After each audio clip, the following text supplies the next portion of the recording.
욥기 27장 13절부터 23절의 말씀을 보겠습니다.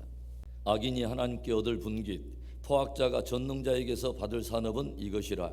그의 자손은 번성하여도 칼을 위함이요 그의 후손은 음식물로 배부르지 못할 것이며 그 남은 자들은 죽음의 병이 돌 때에 묻히리니 그들의 과부들이 울지 못할 것이며 그가 비록 은을 티끌같이 쌓고 의복을 진흙같이 준비할지라도 그가 준비한 것을 의인이 입을 것이요 그의 은은 죄 없는 자가 차지할 것이며 그가 지은 집은 좀의 집 같고 파수꾼의 초막 같을 것이며 부자로 누우려니와 다시는 그렇지 못할 것이요 눈을 뜬즉 아무것도 없으리라. 두려움이 물같이 그에게 닥칠 것이요 폭풍이 밤에 그를 앗아갈 것이며 동풍이 그를 들어올리리니 그는 사라질 것이며 그의 초소에서 그를 몰아내리라. 하나님은 그를 아끼지 아니하시고 던져버릴 것이니 그의 손에서 도망치려고 힘쓰리라. 사람들은 그를 바라보며 손뼉치고 그의 초소에서 그를 비웃으리라. 저와 여러분이 신앙생활을 할 때 참 마음이 어려울 때가 어떤 때냐면 의인이 고난당하는 모습을 볼 때가 아닐까 하는 생각을 듭니다. 더군다나 하나님을 깊이 경외하며 신실한 믿음을 지켜왔던 누군가가 고난을 당하는 모습을 보게 될 때는 적지 않게 신앙의 회의가 찾아올 수도 있고 하나님의 침묵에 대해서 쓴뿌리가 날 수도 있다는 것이죠. 그런데 더욱 우리들의 마음을 또 어렵게 하는 때가 어떤 때냐면 악인이 형통하는 것을 보는 것입니다. 하나님도 없고 하나님도 없이 아나무인격으로 사는 악한 자가 오히려 형통하며 살아가는 모습을 볼 때에 눈앞에 펼쳐지는 그 상황에도 분노가 일어날 때가 있지만 하나님의 침묵에 대해서 더욱 분노하게 된다고 하는 것이죠. 그런데 어제 새벽에 저와 여러분이 욥에게서 보는 믿음의 진정성이 무엇이었습니까? 자녀들을 다 잃어버리고 그리고 또 가진 소유를 다 약탈을 당하고 몸에는 역창까지 나서 고통당하는 그 상황 속에서도 우리는 욥이 가지고 있는 그 믿음이 정말 참 믿음이라고 하는 그의 믿음의 진정성을 보이는 놀라운 믿음의 결단들을 우리는 들었습니다. 이해할 수 없는 고난과 그리고 말할 수 없는 고통의 상황일지라도 나는 그 속에서 오히려 나의 입을 지켜 불의와 거짓을 말하지 아니하며 끝까지 하나님 앞에서 내 온전함을 지키리라. 나는 이 고난의 상황 속에서 더욱 하나님만을 나의 소망과 나의 도움을 삼으리라. 나는 나의 믿음을 굳게 지킴으로 하나님의 신실하심을 드러낼 것이며 오히려 내 믿음을 지킴으로 말미암아 그분을 증거하리라. 사탄은 욥이 가진 믿음은 하나님이 주신 축복 때문이지 만일에 하나님께서 그의 축복을 다 빼앗아가 버리신다면 그도 역시 믿음을 버리고 하나님을 떠나버릴 것입니다. 참소하지만 극한 고난 속에서도 참된 믿음의 진정성을 드러낸 욥에 의해서 사단의 모든 참소는 허탄한 것이 되어버리고 정말 고난 속에서도 믿음을 드러낸 이 욥을 통해서 하나님께서는 더욱 영광을 받게 되셨다고 하는 것입니다. 일마다 때마다 진정한 믿음을 드러내므로 하나님을 영화롭게 하는 저와 여러분의 복된 신앙 되기를 주의 이름으로 축원합니다. 여러분, 그렇다면 왜 욥은 그 극한 고난과 실행의 상황 속에서도 흔들림 없이 담대한 믿음을 결단하며 그렇게 고백하며 나아간 것일까요? 하나님께서는 반드시 의인의 의를 드러내시며 악인의 악을 드러낼 것을 믿고 알았기 때문입니다. 욥이 극한 고난 속에서도 오히려 믿음의 진정성을 드러내면서 오늘 들려주고 있는 말이 무엇입니까? 13절의 말씀, 악인이 하나님께 얻을 분깃, 포악자가 전능자에게서 받을 산업은 이것이라. 욥은 악인들이 하나님께로부터 얻을 분깃과 산업을 정확히 들려주면서 경고하고 있습니다. 그렇다면 악인들이 하나님께로부터 얻을 그 분깃과 저들이 얻을 산업이란 무엇일까요? 첫째로는 가질 수도 없고 누릴 수도 없는 허탄한 소유입니다. 오늘 욥은 악인들이 먹는 음식이라든가 저들이 입고 있는 의복, 저들이 살고 있는 집, 이런 모든 소유들이 일시적으로는 저들의 소유 같지만 그것으로 인해 저들은 결코 배부르지 못할 것이요 그것으로 인해 결코 평안을 누리지 못하게 될 것이며 결국 저들의 쌓은 모든 소유는 결국은 의인의 분깃이 될 것을 들려주고 있어요. 17절의 말씀, 그가 준비한 것을 의인이 입을 것이요 그의 은은 죄 없는 자가 차지할 것이며 악인들이 불의함으로 쌓아올린 그 모든 것이 일시에 다 무너져버리고 저들이 자신의 평안을 위하여 준비한 모든 것이 그가 가질 수도 없고 누릴 수도 없는 허탄한 것이 되고 그 모든 소유가 하나님이 정하신 또 다른 누군가의 분깃이 될 거라고 하는 거죠.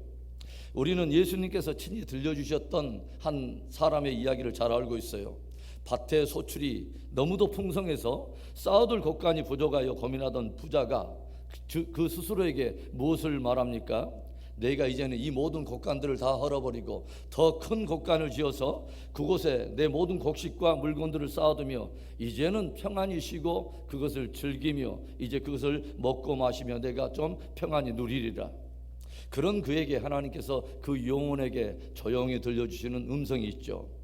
누가복음 12장 20절에 하나님은 이르시되 어리석은 자여 오늘 밤에 내 영혼을 도로 찾으리니 그러면 너의 준비한 것이 누구의 것이 되겠느냐 하셨으니 다 내 것이라고 생각했습니다.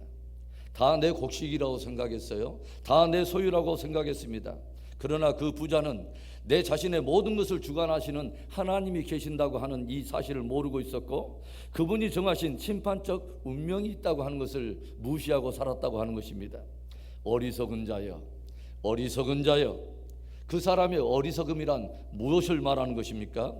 그 사람의 어리석음은 영혼의 참 주인 되신 하나님을 모르는 무지이며 그 하나님을 무시하고 사는 삶이라고 하는 것입니다.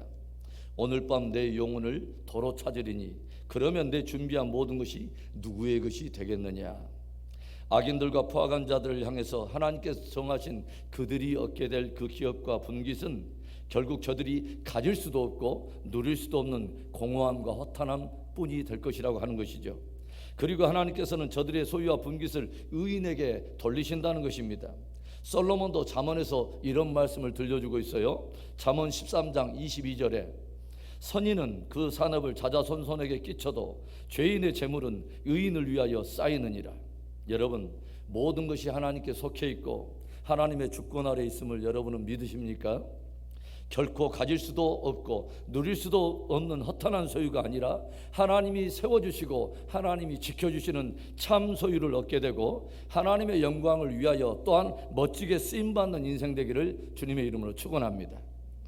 악인들이 하나님께로부터 얻게 될 그들의 기업, 그들의 분깃은 무엇일까요? 두 번째로 호련히 임하는 심판적 운명입니다. 오늘 욥은 악인의 형통이 일시에 무너지게 되고 하나님의 심판으로 인하여 사라지게 될 것을 경고하고 있어요.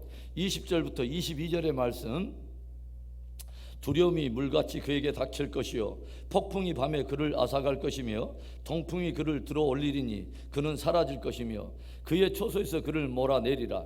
하나님은 그를 아끼지 아니하시고 던져버릴 것이니 그의 손에서 도망치려고 힘쓰리라. 저는 여러분에게 몇 번 하나님의 유기적 심판에 대해서 말씀드린 적이 있습니다. 악인들의 악과 불의한 자들의 불의함에 대해서 하나님께서 오래 참으신 것은 저들로 정말 돌이켜 회개하여 참된 복을 누리려고 하시는 하나님의 자비와 또 긍휼의 계획이 있다고 하는 것을 저들이 무시하고 하나님의 오래 참으심을 오히려 조롱하는 강팍한 영혼들에 대해서 심판의 때까지 내버려 두시는 그런 유기적 심판이 있다고 하는 것이죠. 그러나 성경은 하나님이 그렇게 오래 참으심으로 유기해 두셨던 그 진노의 심판이 마침내 쏟아질 날이 있다는 것을 엄하게 들려주고 있습니다. 오늘 욥도 무엇을 말합니까? 두려움이 물같이 그를 함몰하게 되고 폭풍이 일시에 그를 날려버릴 것이며 하나님께서 그를 아끼지 아니하시고 던져버리시리라. 악인들이 그날에 하나님의 손으로부터 도망치려고 힘을 쓰지만 주권자이신 하나님의 손에서 결코 벗어날 수 없으리라 라고 들려주고 있습니다. 불의하고 악한 사람들의 무지가 어디에 있습니까? 자신들의 삶과 운명이 하나님과 전혀 상관없다고 여기고 있고 자신들이 하나님의 주권 밖에 있다고 믿고 살고 있다고 하는 것입니다. 그러나 선인과 악인 또 의로운 자와 불의한 자들 모든 자의 삶과 운명이 모두 하나님의 주권 아래에 있다고 하는 것이죠. 구약에 하박국이라고 하는 한 선지자가 있었는데 그가 하나님 앞에 분노하며 항변했던 두 가지 이유는 불의한 자가 형통한다는 것과 왜 불의한 자의 형통에 대해서 하나님은 침묵하시는가에 대해서 계속해서 하나님 앞에 분노하며 항변하고 있습니다. 바로 이때에 하나님께서는 하박국 선지자에게 이런 말씀으로 응답을 하시죠. 하박국 2장 3절의 말씀, 이 묵시는 정한 때가 있나니 그 종말이 속히 이르겠고 결코 거짓되지 아니하리라. 비록 더딜지라도 기다리라. 지체되지 않고 반드시 응하리라. 악이 형통하고 불의가 득세해 보이고 이로 인해서 악이 더욱더 기승을 부리고 이로 인해서 의로운 자의 마음이 상하게 될 수밖에 없지만 하나님의 공의로움이 마침내 드러날 때가 있다고 하는 것이죠. 정한 때가 있나니 그 종말이 속히 이르겠고 결코 거짓되지 아니하리라. 비록 더딜지라도 기다리라. 지체되지 않고 반드시 응하리라. 그리고 따라 나오는 놀라운 말씀이 바로 이런 말씀입니다. 오직 의인은 그의 믿음으로 말미암아 살리라. 이게 하박국 2장 3절에 뒤따라 나오는 2장 4절에 주님이 들려준 놀라운 복음입니다. 불의한 자가 득세하고 또 악이 흥황한 일이 일어날지라도 무엇을 말하는 거냐면 오직 의인은 흔들리지 않고 믿음으로 말미암아 살리라. 오직 의로운 자들은 그의 마음에 품고 있는 믿음으로 말미암아 살아야 되며 그 믿음을 붙들 때 살 수 있다고 하는 것입니다. 악인의 형통에 마음 두지 말고 불의한 자들의 득세에 마음 두지 말고 오직 믿음으로 살고 믿음으로 승리하는 복된 저와 여러분의 신앙 되기를 축원합니다. 악인들이 하나님께로부터 얻게 될 그들의 기업과 그들의 분깃이 무엇일까요? 마지막 세 번째는 역사에 남겨지는 수치와 조롱입니다. 23절의 말씀, 사람들은 그를 바라보며 손뼉치고 그의 처소에서 그를 비웃으리라. 사람들은요, 시작도 좋아야 되지만 끝이 좋아야 합니다. 우리들의 신앙도 처음과 과정도 매우 중요하지만 끝이 중요한 것입니다. 정말 끝이 좋아야 진짜 승리한 믿음이라고 말할 수 있는 거죠. 우리 모든 인생들의 진짜 평가는 시작과 과정에서도 주어질 수 있겠지만 정말 중요한 평가는 끝에 이루어지는 것입니다. 악인들이 얻게 될 그들의 분깃과 기업과 산업이 무엇입니까? 온갖 수치와 조롱뿐이라고 욥은 들려주고 있어요. 그날에 많은 사람들이 악인들이 무너지는 것과 악인들의 멸망하는 것을 보면서 손뼉치며 저들을 비웃게 될 것이라고 들려줘요. 그런데 여러분 조용히 생각해 보세요. 사람들의 평가가 관건이겠습니까? 진짜 생애 끝에서 모든 인생들의 삶을 진짜 평가하고 판단하실 분이 바로 하나님이십니다. 그리고 그날에 주님의 평가로 인해서 모든 인생들은 서로 달리하는 두 가지의 영원한 운명을 또 받게 될 거라고 하는 것이죠. 사람들로부터의 수치와 조롱이 문제가 아닙니다. 그날에는 악인들과 포악자들에게 하나님으로부터 영원한 수치와 조롱이 주어질 거라고 하는 것을 욥은 들려주고 있습니다. 오늘 욥은 악인과 포악자들이 결국 하나님으로부터 받게 될 저들의 기업과 분깃에 대해서 우리에게 들려주고 있어요. 가질 수도 없고 누릴 수도 없는 허탄한 소유, 그리고 호련히 임하게 되는 심판적 운명, 역사와 영혼에 남겨지는 수치와 조롱이 저들의 분깃이 될 거라고 하는 것입니다. 사랑하는 성도 여러분, 오늘도 하나님은 살아계십니다. 그리고 모든 인생들의 주권자가 되시며 최후의 판단자가 되십니다. 이것을 정말 믿는 우리들에게 오늘 성경이 들려주는 위대한 복음은 오직 의인은 믿음으로 말미암아 살리라 하는 것입니다. 오늘도 믿음으로 의를 지키고 믿음으로 승리하는 복된 저와 여러분의 하루가 되기를 주의 이름으로 축원합니다.